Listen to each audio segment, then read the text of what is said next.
और क्या हालचाल है मेरे शेरों, सब कुछ बढ़िया ना? तो वीपीएन समझ रहे हो? लेजेंड्स को तो सब पता है, मुझे पता है, लेकिन बहुत सारे लोग अभी भी हैं जिनको वीपीएन के बारे में पता नहीं है।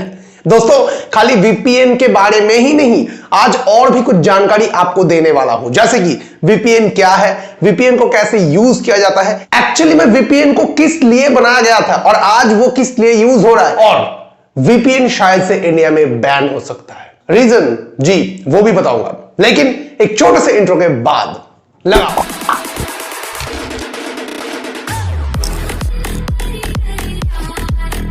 आ गए? अब सुनो, वीपीएन का फुल फॉर्म होता है वर्चुअल प्राइवेट नेटवर्क। अबे यार, ये सब सुन के मैं क्या करूं, कुछ काम का बोलना। रुको भाई, पहले पूरा बात बताने तो दो। ये जो वर्चुअल प्राइवेट नेटवर्क है, ये क्या है आपको पता है?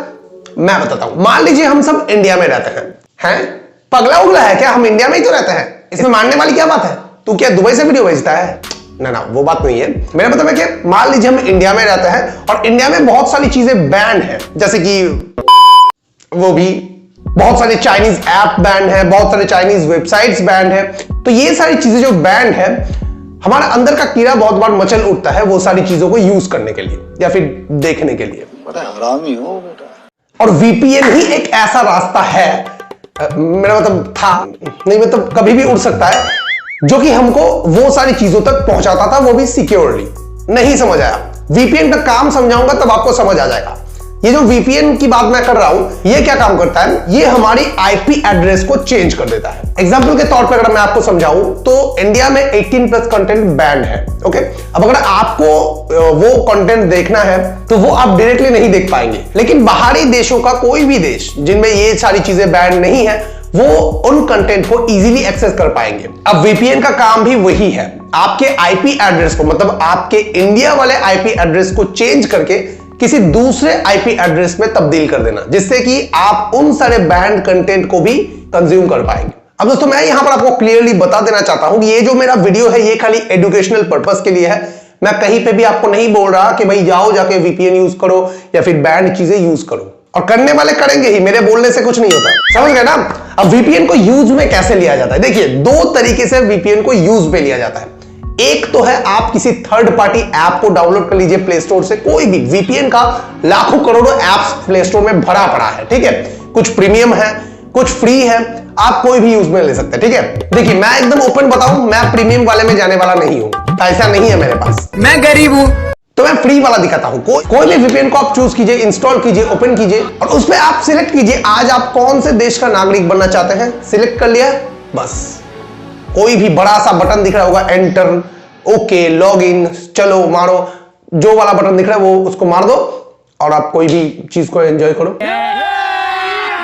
उसके बाद आप अपने ब्राउजर पे आइए और कुछ भी सर्च मारिए, देखिए आ जाएगा। और दोस्तों, दूसरा जो तरीका है, उसमें आपको कोई भी थर्ड पार्टी ऐप डाउनलोड करने की जरूरत नहीं। आपको सिंपली आपके फोन के सेटिंग्स में जाके वीपीएन सर्च मारना है, उसके अंदर जाके आप एक अपने हाथों से, मतलब क्या बोलते हैं उसको, वीपीएन बना पाएंगे। वो भी बिल्कुल सेफ और वैसा ही काम करेगा जैसा कि दूसरे थर्ड पार्टी वीपीएन काम करता है। और वहां पर मैं ये भी बता दूंगा कि आपका जो वीपीएन है वो सेफ है या नहीं, वो कैसे चेक करना है।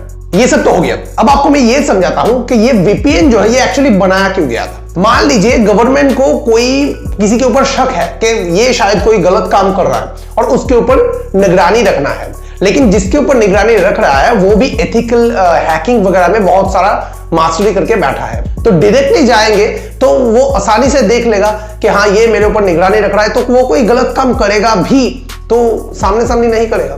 तो इसीलिए गवर्नमेंट ने वर्चुअल प्राइवेट नेटवर्क का सहारा लिया उसके ऊपर निगरानी रखने के लिए। ऐसे ही गवर्नमेंट की हेल्प के लिए, साइबर क्राइम को रोकने के लिए वीपीएन को एक्चुअली बनाया गया था। लेकिन आज तो साला वीपीएन को यूज में लेके साइबर क्राइम हो रहा, बताओ। और शायद ये भी एक रीजन है इंडिया से वीपीएन बैन होने का। आप सही सुन रहे हैं दोस्तों, वीपीएन शायद से इंडिया में बैन हो सकता है। बताएं क्यों? क्योंकि गवर्नमेंट ने ऐसा रूल निकाला है कि वीपीएन के जितने भी कंपनी इंडिया में रन कर रहे हैं अपना बिजनेस, उनका जो यूजर्स डेटा है उनको लगभग 5 साल के लिए अपने पास रखना पड़ेगा। और वीपीएन कंपनियों का यही पॉलिसी होता है कि वो अपने यूजर्स का कोई भी डेटा कलेक्ट करके नहीं रखता, कोई भी लॉग नहीं रखता। और ये रूल ब्रेक करने से तो वीपीएन कंपनी का पूरा धंधा चौपट हो जाएगा। और यही चीज में गवर्नमेंट चेंज करने के लिए बोल रही है। अब इससे वीपीएन कंपनियों का दो नुकसान होगा, दोनों ही नुकसान ही है, कोई फायदा नहीं है। एक तो उनका मेन बिजनेस पॉलिसी टूट जाएगा जिससे कि उनका यूजर बेस खत्म। दूसरा ये कि 5 साल तक के रिकॉर्ड को रखने के लिए जमा करके उनको एक बहुत बड़ी वाली स्टोरेज की जरूरत पड़ेगी।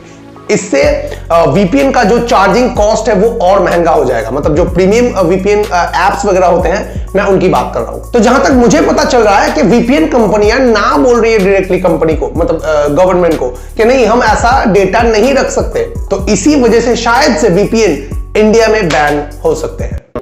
अरे बाप, फट गया मैं गर्मी से पूरा साला। खैर वीडियो यही तक था। काम का लगा वीडियो तो हाँ बोलो, लाइक मारो, सब्सक्राइब मारो चैनल को और जाओ यहां से। बाय।